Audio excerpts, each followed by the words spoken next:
Hey everyone, so I'm here at the nursing home with my dad, and he's not doing great. Just a little update. A few weeks ago, we put him on hospice care, and his kidneys have been failing, and so they've taken him off all of his meds, and it's just a matter of time before he's with Jesus. So, for everyone asking for updates, that's kind of where we're at. We're just waiting. And honestly, we're not praying for his healing. Not because we don't believe God can. We know that he can. We know that he does. But it's just time, and he wants to be with Jesus, and he doesn't want to be here anymore. And his body hurts here, and his life isn't fun anymore. And he knows that there's a freedom that's going to come by being in the presence of Jesus. And I'm so jealous that he gets to do that.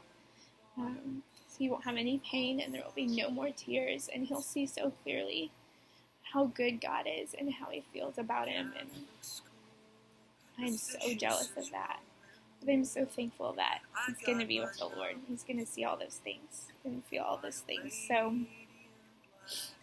yeah, that's where we're kind of at with that. I just learned a few things in this season. He went to the hospital maybe a month ago. It's all a blur now. But then we did hospice, and now 2 weeks later, here we are. So I'm just sitting here. Tammy's on the bed, laying next to him right now, taking a nap with him. I couldn't sleep, so I thought I would do this little video update. I look probably pretty busted because I'm very tired, but my mind isn't, so I'm awake. And I'm living in a nursing home without my own room, so it's kind of not ideal, but it is what it is. So we'll find the positive. They gave me coffee, so that's the positive. The things I've learned in this season. The first is love is nothing more and nothing less than a great commitment. I look at my parents and I see the way that they love each other and they care for each other. And it has nothing to do with their personalities, or probably very little, because who they married is not who they are. And so much of their personalities have been stolen by dementia and short-term memory loss and just mental disability. And I mean, my mom's still as sassy as I'll get out, but that's about all she's retained over the last 20 years. And they're not like the cutest thing ever.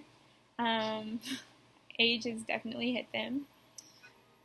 But it's sweet to see my dad with my mom, because he came home from the hospital a couple weeks ago, and he said he just stared at her for 20 minutes because he thought she was so pretty, and it really has nothing to do with who she is, and it has nothing to do even with the way she looks, and everything to do with the fact that they never left each other.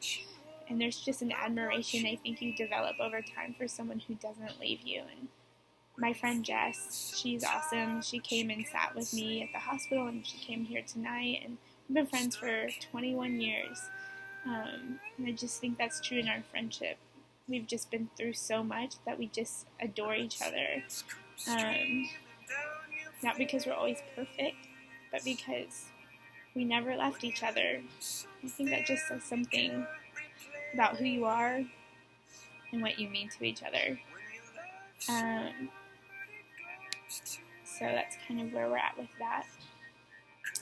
And what I think about that, I just think it's all about commitment, and we should display that in our lives and in our friendships and in our relationships with romantic partners or whatever. But I just feel like it's all about commitment, and I'm praying so much in this season that I will be a person who's loyal and committed, and that I will gladly bear the burdens of those around me, because I want them to know how I feel about them. So that's the first thing. Family isn't blood. That's the second thing. I've had lots of people come and sit with me, all family, as I grieve, and they just hang out. And not just me, they care for my dad and love him and minister to him in the middle of this. And it's a blessing to have those people and they've cared for me where my own family hasn't, or they couldn't. And I'm thankful for that. What's really cool is I've been adopted by people in the church. Like, I am their family. I belong to them.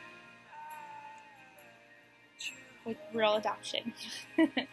And it's fun to see them with my parents and to interact all together. And so, Jamie Ward, if you're watching this, just know, I think it will be a sweet blessing to your kids someday to have all of their parents. Because there's something really special and unique about having everyone who loves you together.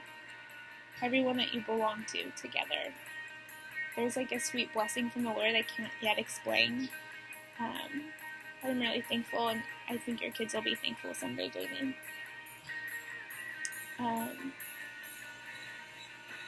Yeah. I think they will be. I pray that they will be. The next thing is that we can't judge the grief of someone else. I felt really judged in this season. But there's a lot that people don't know and don't understand about my story with my dad. I spent my whole life grieving his death because I thought he was going to die at any moment. I always talked about being so old. And then I came to know the Lord, and then he came to know the Lord. And I realized there was nothing to fear in his death, except for maybe my own sadness. And that does seem overwhelming. I am afraid to feel that kind of pain again, but I also know God's faithful, and he's brought me out, and he'll bring me out again. And so I'm not afraid anymore. So there's not a lot to be sad about, especially since I felt a lot of that sadness already. So I think I would just challenge and encourage everyone who's watching this to just offer grace to people in their grief, and not try to fix them, and not try to tell them how they should grieve or what it should look like. Just trust the Lord to lead them through that grief, and pray that he will. He's faithful to meet us where we're at. He's faithful to do that. So I think just trust the Lord with their hearts and ask him to bless them and lead them and encourage them. Another thing I've realized is there's always someone to minister to. As people come in to talk to me and share with me about my dad and tell me how much they love him. They express their sadness and how grieved they are. And I believe that they are. I don't know if it's the minister's heart in me or just our natural instinct, but my instinct is to care for them and to minister to them and to encourage them and to bless them. And there are moments where I'm tired and I don't want to, and I'm sad and I don't want to, and I would just like to be left alone.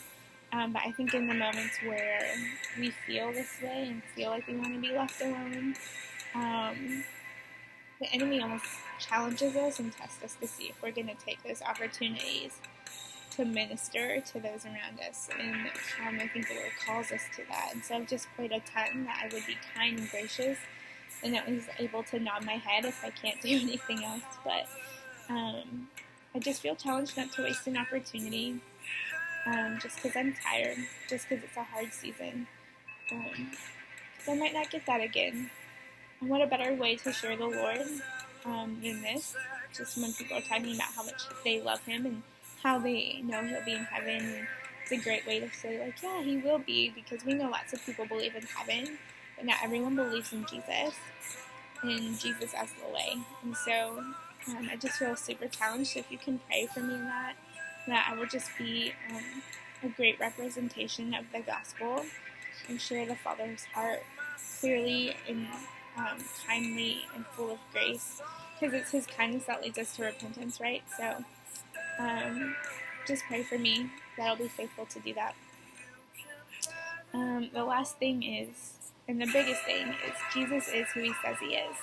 In the middle of all of this, there have been moments of great sadness, so much sadness, so much hurt, but also lots of joy and lots of laughter. And I can't explain it, except for that Jesus is who He says He is.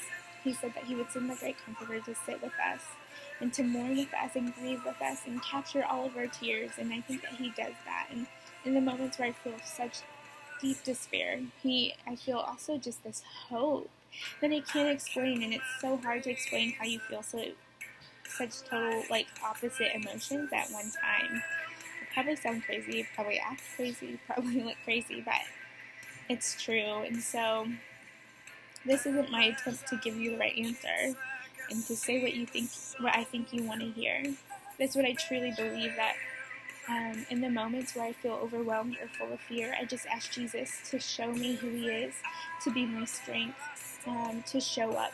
And I kind of challenge Him. I tell Him, I say, hey, you promised that you would comfort me and that you would care for me. And so now you have to. This is it. Like, you have to, because I need you. I won't come out the other side. And He's faithful in those moments to send me friends who make me laugh and to bring me peace that I can't explain.